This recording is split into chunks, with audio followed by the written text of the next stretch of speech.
Hello friends, welcome to Ratan tutorial.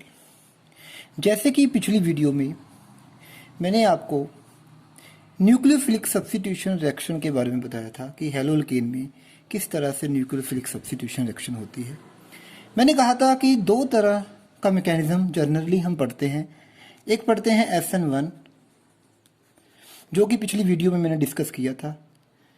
मैंने कहा था SN1 में पहले कार्बोकैटायन बनता है, फिर न्यूक्लियोफाइल का अटैक होता है और आपको प्रोडक्ट बनता है। प्रोडक्ट में D+L डेक्स्ट्रो प्लस लीवो का इक्वल मिक्सचर बनता है, जिसे हम रेसिमिक मिक्सचर कहते हैं। मीन्स रेसेमाइजेशन होती है और जो आपका प्रोडक्ट होगा वो आपका ऑप्टिकली इनएक्टिव होता है। इसी तरह से आज हम न्यूक्लियोफिलिक सब्स्टिट्यूशन का दूसरा मैकेनिज्म पढ़ेंगे, that is SN2, nucleophilic substitution बाइमोलिकुलर।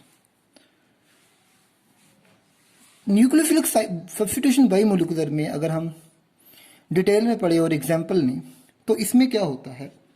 इसमें अगर हम suppose this is our CX halogen, it is our R1, let it is our R2, it is our R3। SN2 के केस में जो आपका न्यूक्लियोफाइल होता है, यहाँ कार्बोकैटायन नहीं बनेगा, क्योंकि SN2 में जो कार्बोकैटायन बनेगा वो अनस्टेबल होगा। सो SN2 मैकेनिज्म में आपका कार्बोकैटायन नहीं बनेगा। आपका न्यूक्लियोफाइल, अगर मैं न्यूक्लियोफाइल को OH मानूं, यहाँ पर पार्शली पॉजिटिव चार्ज है, यहाँ पार्शली नेगेटिव चार्ज है। न्यूक्लियोफाइल CX बॉन्ड के बैक साइड से अटैक करेगा, वो फ्रंट से अटैक नहीं करेगा। क्यों नहीं अटैक करेगा? क्योंकि ये नेगेटिव चार्ज इस नेगेटिव चार्ज को रिपल्शन करेगा। तो नेगेटिव चार्ज की इस नेगेटिव चार्ज से रिपल्शन के कारण फ्रंट से अटैक नहीं होगा, अटैक बैक साइड होगा। जैसे ये यहां से बैक साइड अटैक करेगा तो there is a bond, formation of bond between carbon and nucleophile. Carbon और न्यूक्लियोफाइल के बीच में बॉन्ड बनेगा और साथ ही साथ आपका CX बॉन्ड ब्रेक होगा। तो इसे हम ट्रांजिशन स्टेट कहते हैं। SN1 में सीधे ही कार्बोकैटायन बन रहा था, बट SN2 में आपका न्यूक्लियोफाइल साथ ही साथ अटैक होगा, साथ ही साथ आपका CX बॉन्ड ब्रेक होगा। तो 50% आपका ये बॉन्ड की फॉर्मेशन हो जाएगी, 50% जो आपका बॉन्ड ब्रेक हो जाएगा। तो इसे हम ट्रांजिशन स्टेट कहते हैं। That is very unstable and high energetic energy. एक तो ट्रांजिशन स्टेट अनस्टेबल होती है और इसकी हाई एनर्जी होती है। फाइनली ये स्टेप जो होगा स्लो होगा और फाइनली ये अनस्टेबल है, तो आपका X पूरी तरह से लीव कर जाएगा, ये कंप्लीटली ब्रेक हो जाएगा और ये कंप्लीटली इससे क्या हो जाएगा, अटैच हो जाएगा।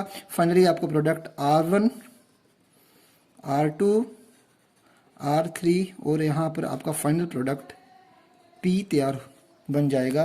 तो आपका रिएक्टेंट R से फाइनल प्रोडक्ट P बना। जैसा कि इसमें ट्रांजिशन स्टेट बनती है और SN1 में कार्बोकैटायन बनता है, तो इसमें जो ट्रांजिशन स्टेट है जो कि अनस्टेबल है, हाई एनर्जी की है, वो जल्दी से जल्दी आपका X लीव होकर आपका फाइनल प्रोडक्ट P बनेगा। और अब इस रिएक्शन में अगर हम रेट की बात करें, इसका जो रेट की बात करें, तो इसका जो रेट है वो rate again K into concentration of slow step. ये आपका स्लो स्टेप है। This is RDS, rate determinant step. ये आपका फास्ट स्टेप है। तो रेट डिटरमिनेंट स्टेप में कौन कौन आ रहा है? एक तो साथ ही साथ न्यूक्लियोफाइल आ रहा है, न्यूक्लियोफाइल के साथ आपका अल्काइल हैलाइड भी आ रहा है। तो रेट न्यूक्लियोफाइल और अल्काइल हैलाइड दोनों पे डिपेंड कर रहा है। इसकी पावर 1 है, इसकी पावर 1 है, इसलिए इस रिएक्शन का नाम है SN2, क्योंकि टोटल जो ऑर्डर हो गया वो 1+1 इक्वल टू 2 हुआ। इसलिए इस रिएक्शन का नाम है nucleophilic substitution by molecular. SN1 में rate only on alkyl halide पर डिपेंड कर रहा था, पर SN2 में जो रिएक्शन का रेट है वो न्यूक्लियोफाइल और अल्काइल हैलाइड दोनों पे डिपेंड करता है, इसलिए इस रिएक्शन का नाम है SN2 रिएक्शन। अब अगर हम इसकी स्टीरियोकेमिस्ट्री की बात करें, तो स्टीरियोकेमिस्ट्री का हम बात करें तो मैंने कहा कि इस केस में जो आपका न्यूक्लियोफाइल है वो बैक साइड से अटैक कर रहा है, और बैक साइड से अटैक करने के बाद यहाँ पर ट्रांजिशन स्टेट बनी। 50% ये ब्रेक हो गया, 50% न्यूक्लियोफाइल अटैच हो गया, और फाइनली आपका जो प्रोडक्ट है वो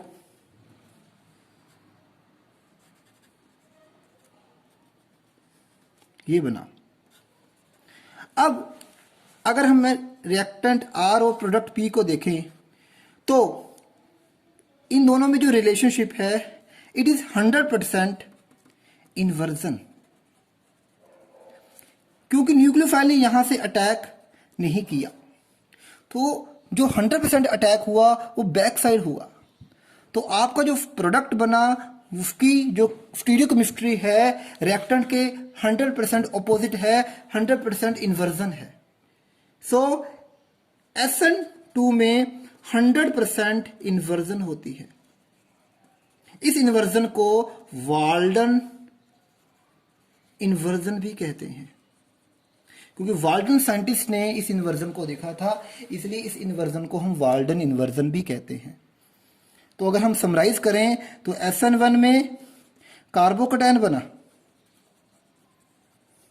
और रेसिमिक मिक्सचर बना, SN2 में ट्रांजिशन स्टेट बनी और 100% इन्वर्जन हुई। तो इस तरह से हम SN1 में ये कह सकते हैं कि SN1 के केस में रेसिमिक मिक्सचर बनता है और SN2 के केस में 100% इन्वर्टेड प्रोडक्ट बनता है।